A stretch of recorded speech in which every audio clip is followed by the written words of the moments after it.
오늘 오전에는 하나님의 말씀이 나에게 어떤 의미가 있는지 상고해 보겠습니다. 높고 높은 하늘 보좌에 계신 하나님이여, 낮고 낮은 천한 우리에게 당신을 알게 하시는, 이거를 계시라고 합니다. 알게 하신다라는 거죠. 그 방법 중에 하나가 뭐냐면 말씀을 통해 하나님을 알게 하시는 거예요.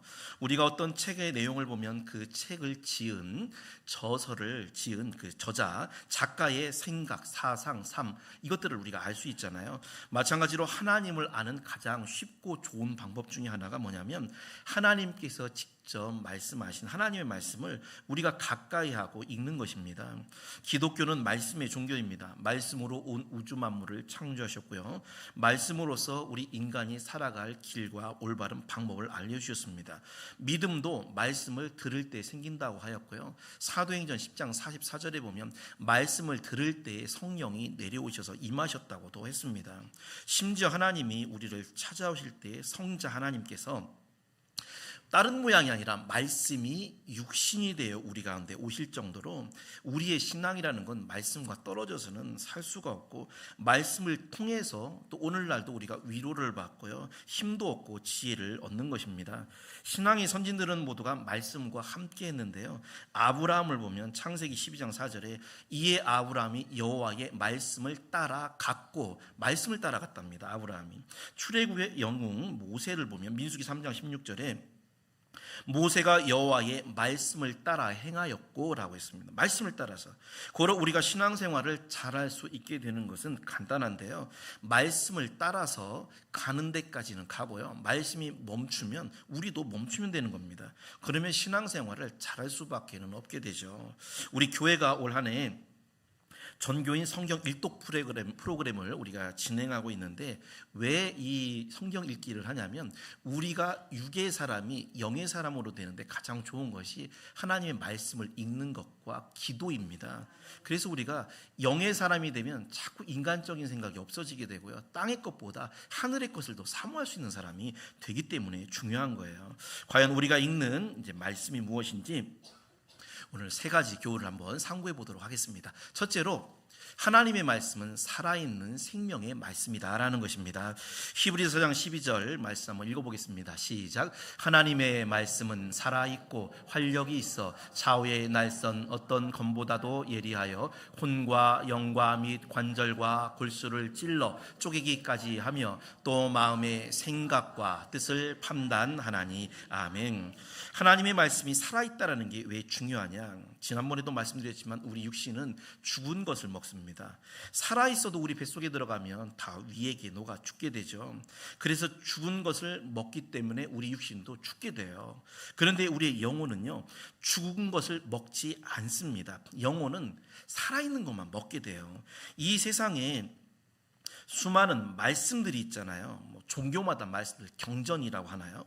불교에도 경전이 있죠. 너무 좋은 말씀들이 많고, 유교에도 논어나 도덕경 같은 경우에는 정말 우리가 아무나 읽어도 너무 훌륭하다라고 생각이 됩니다. 우리가 사실 별로 낮게 보는 이슬람의 코란 있잖아요, 여러분. 코란에도요 좋은 말씀들이 꽤 많습니다. 제가 한 구절만 읽어드리겠습니다. 촛불은 자신을 밝히기 위해 존재하는 것이 아니라 다른 일을 위해 존재한다. 다른 일을 위해 존재한다. 희생을 촛불로 비유해서 강조한 말씀이에요.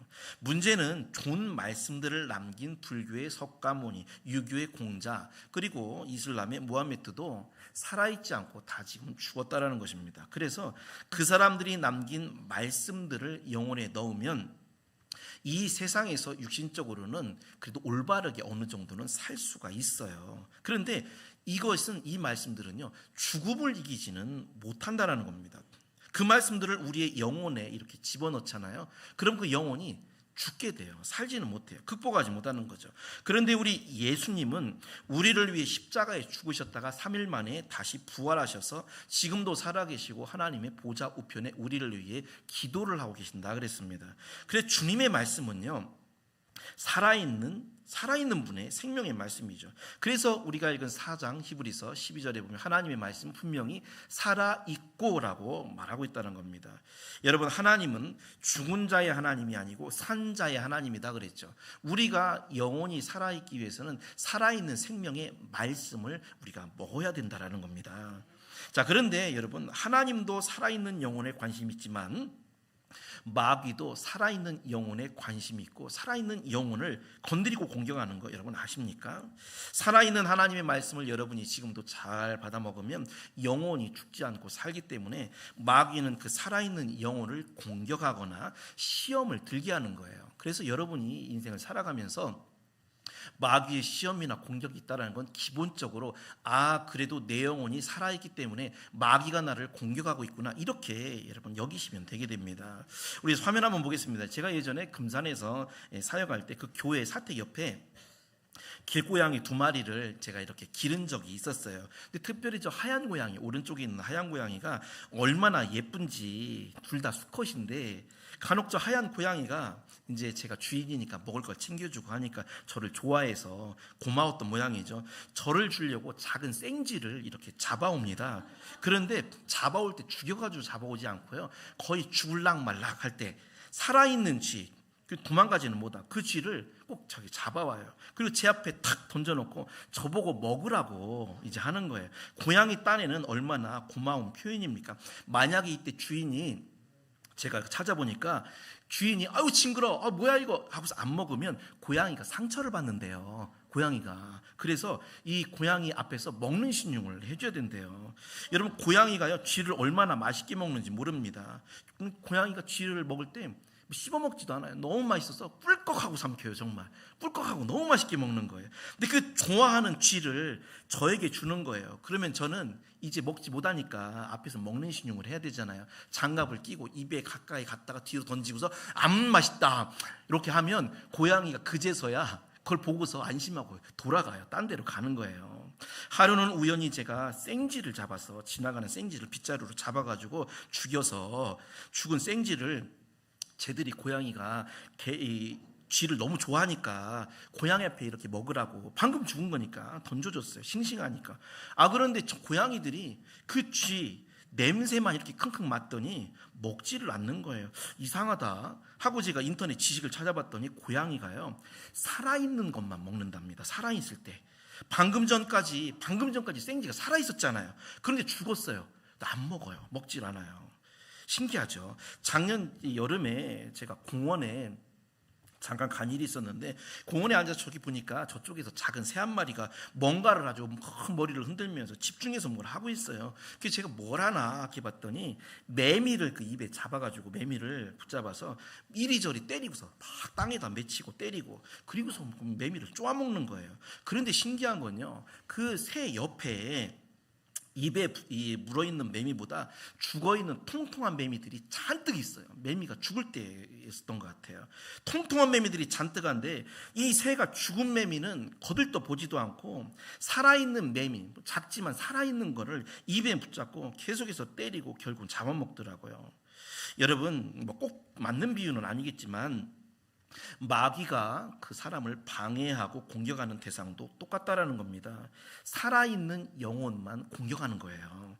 살아있는 하나님의 말씀을 먹고 영적으로 살아있을 때 마귀도 공격하고요, 하나님도 그 영혼에 관심을 갖고 그 영혼을 천국으로 인도해 주시는 것입니다.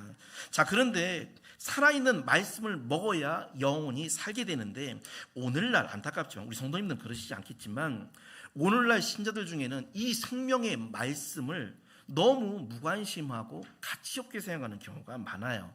이것보다 무슨 신비한 체험이라든지 어떤 이상한 환상, 이런 것들에는 관심이 많지만 하나님의 말씀을 듣지를 않는다라는 것입니다. 믿음을 갖고 듣지를 않는 거죠. 그러니까 영혼이 살지를 못하게 됩니다. 히브리서 4장 2절에 보면 그 들은 바 말씀이 저희에게 유익이 되지 못하는 것은, 그러니까 말씀을 들을 때 유익이라는 건 영혼을 살려주는 걸 말하는데, 영혼을 살려주는 그런 유익이 되지 못하는 이유는 듣는 자가 믿음을 화합하지 아니함이라. 그 들을 때 믿음으로써 이거는 하나님의 말씀이야, 하나님 말씀을 내가 들으면 내 영혼이 살아, 나는 힘을 얻어, 이런 믿음을 갖고 들어야 되는데 그렇게 듣지를 않는다라는 겁니다. 그러면 유익이 없다라는 거죠. 그래서 오늘날 신자들 중에는 믿음을 갖고 말씀을 듣지 않기 때문에 10년이 되고 20년이 되어도 신앙의 발전이 없고 없고요. 영혼이 성장하지 않는 경우가 많습니다. 여러분, 말씀의 씨앗이라는 건 생명이 있고 살아있어요. 그리고 여러분들은 지금 받을 땅이잖아요. 제가 지금 여러분의 심령에 말씀 뿌려주고 있죠. 그런데 받을 땅이 죽어있게 되면 이거는 아무리 좋은 생명의 말씀을 줘도 살지를 못한다는 겁니다. 우리 교회는 신구약 전체를 통독하는 성경 일독 프로그램을 진행하고 있는데, 우리가 그 말씀을 들을 때 믿음으로써 들어야 돼요. 들을 때 이거 하나님 말씀이구나, 이 말씀을 통해서 하나님이 나에게 말씀해 주시겠구나, 이런 믿음을 갖고 들을 때 놀라운 말씀의 체험을 꼭 하시기를 축원합니다. 하나님의 말씀이 살아있다더니 정말 이렇구나. 저는 우리 성도님들이 다 하나님의 말씀을 체험하기를 바랍니다. 우리 두레마을교회의 김진홍 목사님이요, 저분이죠. 젊은 시절에 청계천에서 빈민운동을 하셨잖아요. 이게 이제 북한의 지령을 통해서 간첩이 아닌가 의심을 사가지고 이제 끌려간 거죠. 남산의 중앙정보부 취조실에 끌려가서, 옛날에는 굉장히 무서웠었잖아요. 막 고문을 당하고 매질을 당하고, 그리고서 결국 구치소에 수감이 되게 됩니다. 젊은 이제 전도사 시절이었던 것 같아요. 이분이 구치소에서 누굴 만나냐면 군인 대령 출신인 신앙이 굉장히 좋은 원충연이라는 그런 사람을, 어떤 분을 만나게 돼요. 이분이 박정희 정권의 반혁명 주동자로 체포가 돼서 고문을 받다가 죽을 지경에 이른 거예요. 옛날에 고문이 얼마나 무서웠어요. 거의 죽어도 상관없었잖아. 옛날에는 얼마나 무서웠어요. 근데 거의 죽을 지경에 이르렀을 때 하나님이 환상 중에 하늘에서 밧줄을 이렇게 내려주시면서 이것을 잡으라, 이런 소리를 듣게 됩니다. 이분이 환상 중에 그 밧줄을 확 붙잡았대요. 그리고서 몸이 회복되고 다시 살아나고 나중에는 이제 감옥에서 풀려나게 되셨는데, 이 구원받은 간증, 밧줄을 잡은 간증을 김진홍 젊은 전도사가 들은 거예요. 이 젊은 김진홍 목사님이, 하나님, 저에게도 저분처럼 밧줄을 좀 내려주십시오. 기도를 하다가, 아니다, 나는 아예 말씀의 밧줄을 붙잡자. 그때부터 성경책을 죽어라, 이번 표현으로는 죽어라 읽는데, 일주일에 6일 만에 1독, 처음부터 창세기부터 계시록까지 6일 만에 1독을 했답니다. 주일은 안식하고 쉬고요. 그렇게 6번 6주째 성경을 읽는데 하나님의 말씀을 이때 이분이 체험을 하신 거예요. 종이 속에 찍힌 글자가 싹 사라지더니 살아있는 하나님의 말씀을 만나는데요, 말씀이 종이에서 뛰쳐나와가지고 하늘로 당신 주변을 막 헐헐 날아다니는 그런 체험을 하게 됩니다. 하나님의 말씀이 살아있고 활력이 있다더니 정말 그렇구나. 그 후로부터 살아있는 하나님의 말씀을 체험한 후에 이 감옥이, 한평 반짜리 감옥이 천국으로 바뀌었다고 합니다. 반혁명분자로 찍혀서 15년형을 선고받았는데, 이분이 살아있는 움직이는 활력 있는 말씀을 체험한 후에 빨리 감옥에 나가고 싶다는 생각이 싹 없어지고, 여기서 더 성경을 연구해야 되겠구나, 이런 생각이 들었대요. 여러분, 우리도 마찬가지입니다. 말씀을 그렇게 많이 들어도 우리가 왜 믿음이 자라지 않고 우리가 듣는 둥 마는 둥 할까요? 살아있는 하나님의 말씀을 체험하지 못했기 때문입니다. 여러분, 제가 약속드리는데 꾸준하게 보내드리는 말씀을 꾸준하게 읽다 보면, 듣다 보면 어느 순간, 어느 지점이 되면 분명히 하나님의 말씀이 여러분 살아있다라는 것. 그래서 여러분에게 활력이 되어서 이 김진홍 목사님이 체험하셨던 그런 살아있는 말씀을 여러분도 꼭 체험하시기를 주님의 이름으로 축원합니다. 두 번째, 하나님의 말씀은 우리 발의 등이 되고 길의 빛이 됩니다. 우리 다시 한번 119편 105절 말씀 한번 읽어보겠습니다. 시작. 주의 말씀은 내 발의 등이요 내 길의 빛이니이다. 아멘. 자, 시편 기자가 이 말씀을 기록할 때의 전제는요, 지금 처한 환경, 자기가 가고 있는 길이 어둡다라는 걸 전제하고 있는 것입니다. 왜냐하면 어둡지 않으면 등이 필요하겠어요? 빛이 필요하겠어요? 어두우니까 필요하겠죠.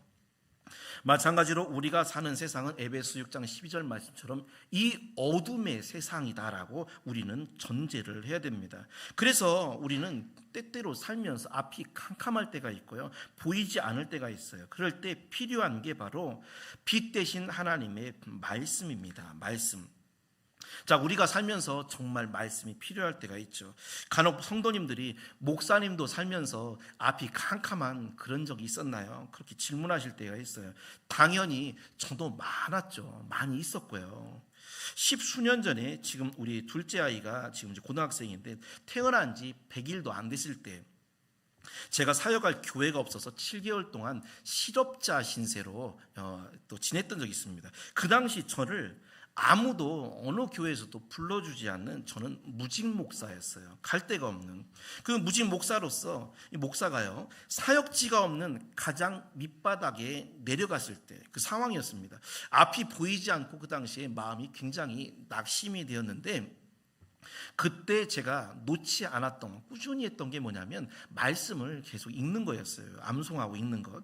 하루는 제가 시편 말씀을 읽는데 시편 42편 5절에 내 영혼아 내가 어찌하여 낙심하며 어찌하여 내 속에서 불안해하는가 너는 하나님께 소망을 두라. 이 구절을 읽는데 정말 마치 하나님이 저에게 음성으로서 저에게 말씀해 주시는 그런 것처럼 제 심령에 울리는 거예요. 제가 기도하기를 하나님 다른 목사들은 집안에 백도 있고 학벌도 좋고 인물도 좋아서 목회지도 잘 가는데 저는 아무것도 없습니다. 그런데 그때 이 말씀이 실제 음성처럼 제 마음에 울리기를 아니다 내 종아 너는 집안 백도 학벌도 인물도 아니고 하나님께만 소망을 두어라 이렇게 저에게 말씀을 해주시는 거예요. 이 말씀이 저에게 하나님의 말씀으로 울리는 거죠. 위로와 빛과 희망이 되었다는 겁니다. 자, 여기서 여러분 중요한 게 있어요. 말씀이 나에게 빛이 되기 위해서는 말씀이라는 등불의 위치가 중요합니다. 우리가 말씀을 어느 위치에 놔야 될까요? 말씀이라는 등불은 반드시 우리 앞에 놔야 돼요. 앞에. 다윗은 시편 18편 22절에 그의 모든 규례 즉 말씀이 내 앞에 있다라고 말하고 있습니다. 당연하죠. 등불을 내 뒤에 놓으면 앞이 보이지 않죠. 등불은 반드시 내 앞에 놓아야 앞길이 보이게 됩니다. 우리나라 말 중에 뒷전이라는 말이 있어요. 뒷전, 뒤쪽 부분 별로 중요하지 않은 것, 다음 차례, 나중 차례 이걸 뒷전이라고 그래요. 예를 들면 공부는 뒷전이다. 학생이 공부를 뒤에 놓는 거예요. 그럼 그 학생 공부를 못하게 되죠. 일하는 거는 뒷전이다. 당연히 일을 잘할 수가 없게 됩니다. 뒤에 놨으니까요. 그런데 가장 무서운 뒷전이 있는데 그것이 뭐냐면 바로 말씀, 예수님, 하나님을 내 뒷전에 놓는 것입니다. 그러면 신앙생활을 제대로 할 수가 없게 돼요. 빛 대신 말씀, 빛 대신 하나님, 우리의 구주 예수 그리스도를 앞에 놓아야 우리가 따라가게 되고 영생에 가게 된다라는 것입니다. 일제시대 때 1911년이죠. 배재학당 고등과를 3회로 졸업한 김종우라는 학생이 있었습니다. 배재학당 졸업생이면 그 당시 출세가 이렇게 보장됐던 때인데요. 졸업생 김종우에게도 그 당시에는 웬만한 사람들이 학교를 못 다녔잖아요. 근데 배재학당을 다녔으니까 얼마나 고등 수업 이 학교를 배운 거잖아요. 이 김종우 학생에게도 세 군데에서 일하러 와라 취직 자리가 연락이 온 거예요. 당시 관청의 고등관 높은 직책이죠. 한 7급, 6급 정도 됐을까요? 월급이 그 당시 40원이었다고 합니다. 지금 현재 시세로는 400만 원 정도. 서양인이 운영하는 두 번째는 금광에서 직원으로 사원으로 월급 70원에 오늘날로 말하면 700만 원 정도 오라고 했고 끝으로는 정동교회 담임 목사였던 최병원 목사님이 월급 10원 지금으로 말하면 100만 원 정도의 전도사로 와가지고 교회 일을 좀 같이 하자 이렇게 얘기했다는 거예요. 김종우 학생이 이제 갈등이 되는 겁니다. 어디로 가야 되나? 물질 돈을 많이 준 데로 갈까? 아니면 관청에 출세길 높은 데로 갈까? 아니면 월급도 가장 적고 고된 주의 일을 하러 가야 되나? 김종우 학생이 작정기도에 들어가서 주님 나의 갈 길을 가르쳐 주소서 나의 길을 밝히소서 내 눈앞에는 세 갈래 길이 있습니다. 어디로 가야 됩니까? 작정기도를 7일째 하던 날 귀에 분명하게 들려오는 하나님의 음성이 들리게 됩니다. 야 이 어리석은 녀석아 어찌 그리도 미련하냐 너에게 제일 귀한 것이 무엇이냐 천하를 주어도 바꿀 수 없는 너의 생명이 아니냐, 너의 영생의 말씀이 아니냐, 이런 소리가 들리더랍니다. 하나님의 음성을 들은 김종호 학생이 그 자리에서 감격의 눈물을 흘렸고요. 그때부터 이분의 눈에 금덩어리도 안 보이고 정부관청의 높은 자리도 안 보이고 오직 하나님이 주시는 영생 복락의 은혜와 무엇보다 영혼구원만 그 눈에 보이더라는 거예요. 훗날 목회자가 되어서 신사참배 반대운동, 그리고 그 유명한 서울의 정동교회의 3대 목사님이 되셨습니다. 여러분, 도무지 어디로 가야 될지, 내가 뭘 선택해야 될지 알지 못할 때 하나님의 음성을 기록한 성경 말씀이 우리에게는 빛이 되어 주는 것입니다. 그래서 무엇인가를 여러분이 선택하실 때는요, 성경 말씀에 내가 이거를 선택하면 이 성경 말씀에 어떤 것이 가장 근접한가, 그 근접한 거를 선택하시면 틀림이 없다라는 거예요. 우리 성도님들, 지금은 어두운 세상입니다. 내일 일을 알지 못하는 그런 시대죠. 그럴 때 정말 여러분의 앞길에 하나님의 말씀이 빛이 되고 등이 되시기를 주님의 이름으로 축원합니다. 세 번째, 마지막으로 하나님의 말씀은 정말 소중히 간직할 보배와 같다라는 겁니다. 욥기서 22장 22절 말씀을 읽어보겠습니다. 시작. 청하건대 너는 하나님의 입에서 교훈을 받고 하나님의 말씀을 내 마음에 두라. 아멘. 내 마음에 두라를 원어적인 표현으로 이렇게 보면 내 마음에 간직하라라는 뜻이라고 합니다. 간직이라는 거 잘 아시죠?